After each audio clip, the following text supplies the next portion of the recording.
మీరు అనుకుంటున్నారేమో కానీ వాళ్ళు అలాగే అంటారు చనిపోరని. 100% ఆ వీడియో కూడా మీకు పంపిస్తాను ఎలా మరణిస్తున్నాం అనేది. ఎవరైనా సరే మమ్మల్ని ఇప్పటికి కూడా మా న్యూస్ ఆపకపోతే మా బతికేది మేము బతుకుతున్నాం కదా. అక్కడైతే లేం కదా 2 రాష్ట్రాల్లో. మీకు మా వల్లే ఇబ్బంది కదా. మేము అక్కడ లేం కదా మీ కళ్ళ ముందు. కానీ మేము రాము కదా, మీకు అదే కావాలి కదా. మేము రాము 2 రాష్ట్రాలల్లో. మేమేదో ఉత్తరాఖండ్కి వెళ్ళి బతుకుతాము. ఇప్పటికైనా ఆ యూట్యూబ్ వాళ్ళకి కానీ ఎవరికైనా కానీ చెప్పేది ఒకటే, మా న్యూస్లు ఆపేస్తే బాగుంటుంది. ఇంకా దేశంలో చాలా ఉపయోగపడే న్యూస్లు ఉన్నాయి, అవి చూపించండి. మాది ఒక్కటే కాదు కదా.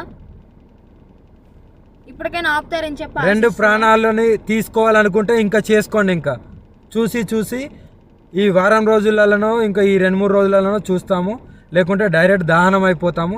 అప్పుడు మీరందరూ ఆనందించండి, మీరందరూ ఆనందంగా ఉండండి. మా ప్రాణాలు పోయిన తర్వాత మీరందరూ కలిసి ఆనందంగా విందు భోజనం చేసుకోండి. ఇంకా మోకిరాబాద్లో కేసు అంటారా, ఆమె పెట్టింది చెల్లదు. ఆ జడ్జి ఎవరైతే డబ్బులు వేశారో ఆయన వచ్చి కేసు పెడితేనే చెల్లుతుంది. ఇంకా మొదటి భార్య అంటారా, అది టోటలీ ఫేక్ అని చెప్పి మీకు కూడా అర్థమైపోయి ఉండాలి. అర్థమై ఉంటుందేమో అనుకుంటున్నాము. అది టోటలీ ఫేక్, 100% ఫేక్. రుజువులు లేనిదే ఆమె ఎందుకు మీడియా ముందుకు వచ్చి మాట్లాడుతుంది? అందుకే చెప్తున్నాం, మమ్మల్ని మాలాగా బతకనివ్వండి. మేము చాలా బాగున్నాము, ఆనందంగా ఉన్నాం, కలిసిమెలిసి ఉన్నాం. మా వల్ల మీకు ఎలాంటివి రాదు. మేము ఆ 2 తెలుగు రాష్ట్రాల్లో కూడా రాబోము, మాకు అవసరం లేదు కూడా. మేము ఇక్కడనే. Her her Mahadev. ఎంతోమంది ట్రోలింగ్ చేస్తున్నారు, ఎంతోమంది విమర్శిస్తున్నారు. వాళ్ళందరికీ ఒకటే చెప్తున్నాం, మేమైతే ఇక్కడ ఉండట్లేదు. 2 తెలుగు రాష్ట్రాలకు కూడా మేము రాము. మేము ఉత్తరాఖండ్ వెళ్ళిపోతున్నాం, కేదార్నాథ్. జీవితాంతం అటే ఉంటాం. కేదార్నాథ్కి వెళ్ళి కేదార్నాథ్ నుండి ఇంకా పైకి వెళ్ళిపోయి అక్కడనే ఉండిపోతాం. మా ఇద్దరి జీవితాలు మేము గడుపుతున్నాం. ఎందుకు మా గురించి ఇంత ట్రోలింగ్ చేస్తూ ఇంత విమర్శిస్తున్నారు? మీకేం అవసరం? మా బతుకులు మేము బతుకుతున్నాం కదా, మా జీవితాన్ని మమ్మల్ని బతకనివ్వండి. ప్లస్ అదే కాక వర్షిణిని ఈరోజు బలిస్తుంది, అలాగే వర్షిణి అగోరి దగ్గర లేదు, ఇలాంటి కంప్లైంట్స్ పెట్టుకోవడం మానేయండి. నేను ఈమె దగ్గరే ఉన్నాను, సేఫ్గా ఉన్నాను, చాలా హ్యాపీగా ఉన్నాం మేము. ఓకేనా? నన్ను ఎవరు బలించట్లేదు. అందుకే మేము ఇంకా ఆ 2 రాష్ట్రాల్లోకి రావాలని చెప్పి అనుకోవట్లేదు. మేము ఆ బతికేది మేము బతుకుతున్నాము. కేదార్నాథ్లో వెళ్ళిపోతున్నాం, కేదార్నాథ్లోనే ఉంటాం ఇంకా.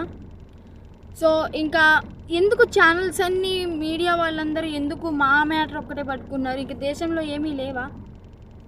2 తెలుగు రాష్ట్రాలలో ఏ మ్యాటర్స్ లేనట్టు మా మీదనే ట్రోలింగ్ చేస్తూ పదే మా న్యూస్నే వేస్తున్నారు.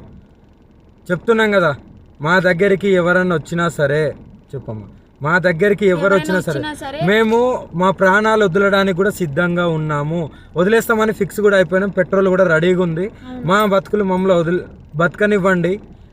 మేము ఆ 2 తెలుగు రాష్ట్రాలకు రాము. జీవితంలో ఇంకెప్పుడు కూడా ఆ 2 తెలుగు రాష్ట్రాలకు రాబోము కూడా. మేము ఇటే ఉత్తరాఖండ్లోనే ఉంటాం, ఉత్తరాఖండ్లోనే ఉండిపోతాం కూడా. ఒకవేళ మమ్మల్ని విడదీయాలి అని చూసే వాళ్ళకి ఒక్కటే చెప్తున్నాము, మీకు మా ప్రాణాలు పోవడమే కావాలి అంటే ప్రజలకు కానీ ఎవరికైనా కానీ, రాజకీయ వాళ్ళకి కానీ, ఇప్పుడు కేసులు పెట్టిన వాళ్ళకి కానీ మా ప్రాణాలే కావాలి అంటే చెప్పండి. మేము ఇవ్వడానికి చేసుకోవడానికి సిద్ధంగా ఉన్నాము. 100% కాళీమాత మీద ఒట్టు ప్రాణదానం చేసుకోవడానికి కూడా ఉన్నాం. ఇప్పుడు మేము ఎప్పుడైతే మరణిస్తామో పెట్రోల్ పోసుకొని ఈ కార్తో సహా పోతాం కదా, అప్పుడు కూడా మళ్ళీ విమర్శించండి, అప్పుడు కూడా ట్రోలింగ్ చేసుకోండి. 2 ప్రాణాలు పోవడానికి, ప్రత్యేకంగా 2 ప్రాణాలు పోవడానికి ఎవరైతే ట్రోలింగ్ చేస్తున్నారో, ఎవరైతే విమర్శిస్తున్నారో, ఎవరైతే కేసులు పెడుతున్నారో, ఎవరైతే వ్యతిరేకంగా చూస్తున్నారో వాళ్ళందరికీ చెప్తున్నాము. దొంగ కేసులు పెట్టిన వాళ్ళకి కూడా చెప్తున్నాము, 2 ప్రాణాలు పోవడానికి మీరే కారణం. మీకు మా ప్రాణాలు పోతే మీకు ఆనందం అనిపిస్తుంది అంటే దానికి కూడా మేము సిద్ధంగా ఉన్నాము. త్వరలోనే ప్రాణాలు కూడా వదిలిపోతాం. ఎవరైనా మమ్మల్ని పట్టుకోవడానికి వచ్చినా, మా దగ్గరికి వచ్చినా సరే మా ప్రాణాలు వదలడానికి సిద్ధం. అలాగే అసత్య వాక్యాలు చేసే వాళ్ళకి కూడా చెప్తున్నాము, ఇది ఆపితే బాగుంటుంది. ట్రోలింగ్స్ కూడా ఆపితే బాగుంటుంది. నేను ఈమె దగ్గర సేఫ్గా ఉన్నాను. మా బతుకు మమ్మల్ని బతకనివ్వండి. మేము బతుకుతున్నాం కదా. మేము మీ రాష్ట్రాలలో కూడా రాము కదా, ఎందుకు మమ్మల్ని బతకనియట్లేదు మీరు? 2 ప్రాణాలు కోల్పోతున్నారు, చూసుకోండి, జాగ్రత్త. రేపటి రోజున మీ ఇంట్లో వాళ్ళు కూడా ఉంటారు. మీడియాలో ఇంకా ఘోరంగా మా గురించి ఏదన్నా వస్తే మేము ప్రాణదహనం అయితే చేసేస్తాము. మేము కూడా ఓపిక ఎంతవరకు ఉండాలో అంతవరకు ఉంటుంది. మేము కూడా సహించలేకపోతున్నాము. ఏంటి అసలు ఆ మాటలు ఏంటి, ఆ కంప్లైంట్స్ ఏంటి, వాళ్ళు మీడియా ముందుకు వచ్చి ప్రెస్ మీటింగ్లు పెట్టి వాళ్ళు మాట్లాడే మాటలు చాలా అంటే చాలా ఘోరంగా ఉన్నాయి. మీరు అనుకుంటున్నారేమో కానీ వాళ్ళు అలాగే అంటారు చనిపోరని. 100% ఆ వీడియో కూడా మీకు పంపిస్తాను ఎలా మరణిస్తున్నాం అనేది. ఎవరైనా సరే మమ్మల్ని ఇప్పటికి కూడా మా న్యూస్ ఆపకపోతే మా బతికేది మేము బతుకుతున్నాం కదా. అక్కడైతే లేం కదా 2 రాష్ట్రాల్లో. మీకు మా వల్లే ఇబ్బంది కదా. మేము అక్కడ లేం కదా మీ కళ్ళ ముందు. కానీ మేము రాము కదా, మీకు అదే కావాలి కదా. మేము రాము 2 రాష్ట్రాలల్లో. మేమేదో ఉత్తరాఖండ్కి వెళ్ళి బతుకుతాము. ఇప్పటికైనా ఆ యూట్యూబ్ వాళ్ళకి కానీ ఎవరికైనా కానీ చెప్పేది ఒకటే, మా న్యూస్లు ఆపేస్తే బాగుంటుంది. ఇంకా దేశంలో చాలా ఉపయోగపడే న్యూస్లు ఉన్నాయి, అవి చూపించండి. మాదొక్కటే కాదు కదా. ఇప్పటికైనా ఆపుతారని చెప్పి 2 ప్రాణాలని తీసుకోవాలనుకుంటే ఇంకా చేసుకోండి. ఇంకా చూసి ఈ వారం రోజులలోనో ఇంకా ఈ 2-3 రోజులలోనో చూస్తాము. లేకుంటే డైరెక్ట్ దహనం అయిపోతాము. అప్పుడు మీరందరూ ఆనందించండి.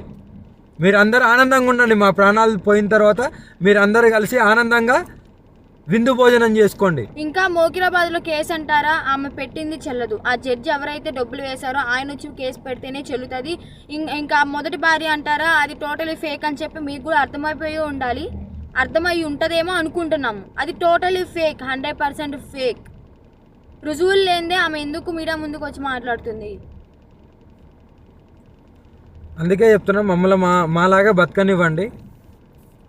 మేము చాలా బాగున్నాము, ఆనందంగా ఉన్నాం, కలిసిమెలిసి ఉన్నాం. మా వల్ల మీకు ఎలాంటివి రాదు. మేము ఆ 2 తెలుగు రాష్ట్రాల్లో కూడా రాబోము. మాకు అవసరం లేదు కూడా.